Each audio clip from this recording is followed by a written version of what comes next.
It's an absolute pleasure to have our next guest here on the Grizzly Digital Network from Mobile, Alabama, on the road with his Panthers of Georgia State. It's head coach Brad Stromdahl. Strom, how are you doing? I'm doing good, Matt. How are you today? I'm doing pretty good. Where are we at here on the game day timeline? Are we before pregame, after pregame meal, before BP? Is that where we're at right now? Well, we just had some coffee and a nice little breakfast with the team, and we get on the bus to go over to the South Alabama Jaguars here in about an hour. So we're getting ready after a good win last night. Well, I can't thank you enough for your time. I know it's busy this time of season, and especially on a Saturday. So thank you so much for joining us on Cody Butler Day. And so as we honor Cody and dedicate that seat to him, you know that seat all too well. When you're a head coach here at GGC, what did it feel like when you post a starting lineup, top of the first inning, and you just kind of glance over that right shoulder and see Cody there in that front seat? Oh no, it was he was a mainstay.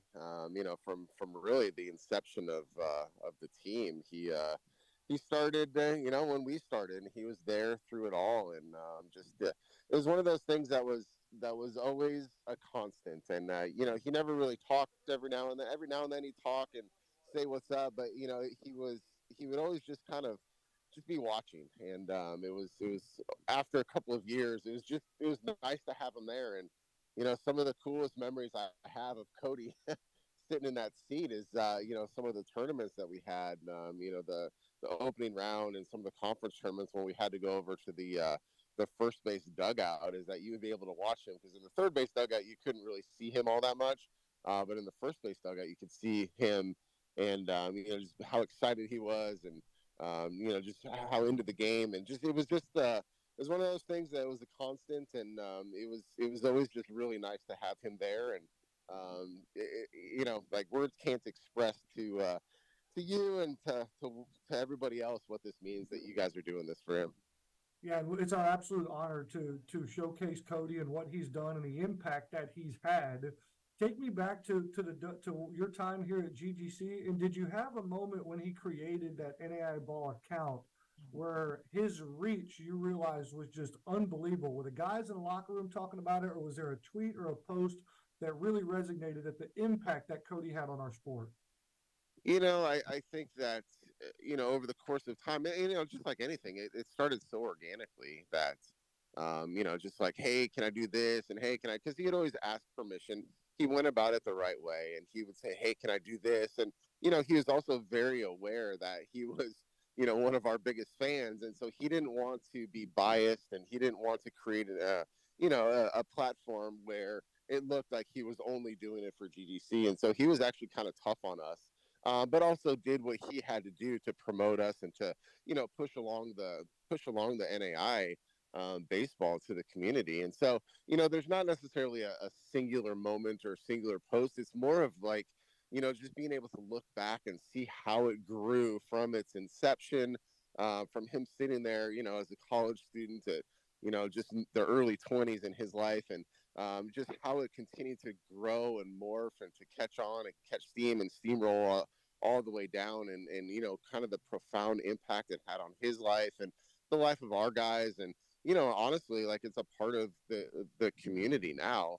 And Robbie's kind of taking it over, and I mean, it was always good because after the games, him and Jeff Moyer, Jeff was such an integral part of that whole aspect of Cody, and talking back and forth, and how when you start something, it's absolutely part of uh a growing organism that just is, it's so much fun. And so just to kind of really think about it in its totality, he did so much in such a small amount of time, and filled a void where there was just emptiness. And now we have a little bit of emptiness in our heart, but he also created such a loving, wonderful environment for us that you look at it now and it's still Cody, and he'll forever be in our hearts as that guy sat in that seat and started NAI ball. But more importantly, he became a friend. Absolutely. There's so many words to describe it, but you nailed it there right on the head. A friend, a part of the program, of who built a community or maybe united a community through NAI ball. So well put, Brad. I greatly appreciate it. But before I let you go here, I know you got a great get ready to take on the Jaguars today. But just some final thoughts here as we wrap things up. What's that thing you miss most from Cody, and what's kind of his legacy going to be as we move through Cody Butler Day today? I mean, we were very close, and we had a lot of really, really good times. And kind of, most of the time that we spent was completely off the record, and not having anything to do with any eyeball. He was just a sports fan. He just loved sports, and he loved Alabama football, and he was just a guy that you want to hang out with. I mean, he's a guy that is completely invested in. Well, living in the moment, living in the present, living in an experience vicariously through a sport. He loved GGC baseball. He loved Georgia Gwinnett. He loved sports. He loved baseball.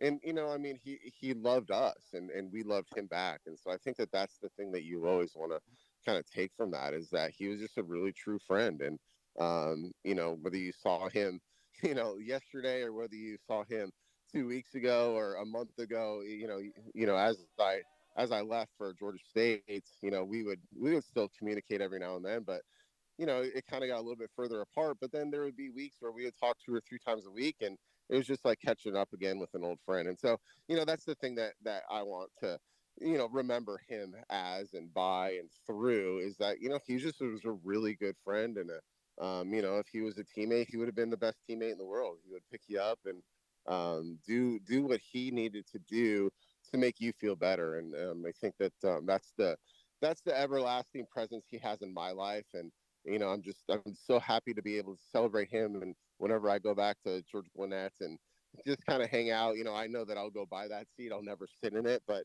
I'm just so happy that it's a part of our history now. And it's sad that he's not here, but I know that he'll live forever, watching over the baseball team.